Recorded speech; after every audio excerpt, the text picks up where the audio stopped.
California is the land of first, and now we're the first state to shift to an endemic strategy when it comes to COVID-19. The governor visited the Inland Empire to make that announcement. KCAL 9 political reporter Tom Waite is here with the latest. Tom?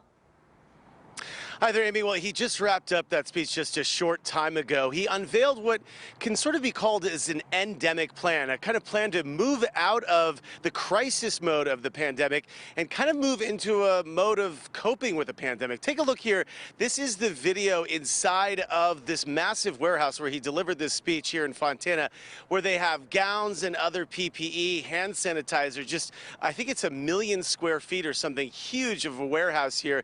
And the governor wanted to use this as an example of sort of the supplies that they're going to use going forward if there are outbreaks in the state, so that the state can sort of take a SWAT team, if you will, and respond to areas where they have huge outbreaks or even smaller outbreaks so they can deal with them as they come.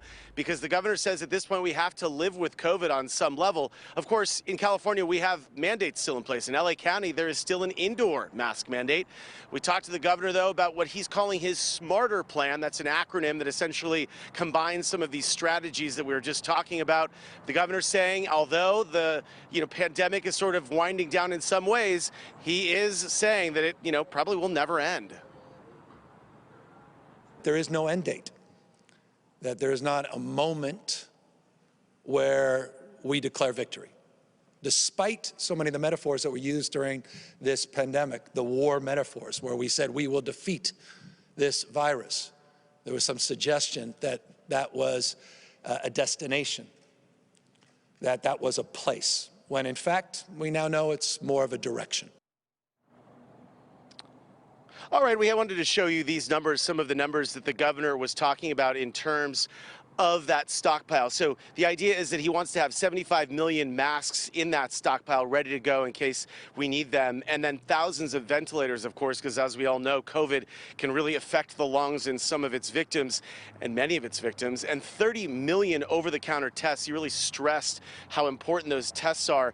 And we just got a response from the Republicans on this. And I kind of want to pull this up so I can read you what the Republicans are saying at this point, because they're already sort of pouncing on this. They were calling it word salad. They said right now at this point, it really doesn't make a whole lot of sense what he's saying because the governor is not offering any solutions. That's according to the Republicans. They say this is a lot more of nothing in terms of offering concrete ends to some of the mandates. For example, they're very critical of the fact that kids still have to wear masks inside schools. There is no timeline for that, and nothing was announced today in terms of when that will end. But Dr. Galley, the Health and Human Services Secretary, did say on Monday that they would perhaps have a timeline for when that might end sometime next week. Reporting live in Fontana, I'm Tom Waite, KCAL 9 News. All right, Tom, thanks.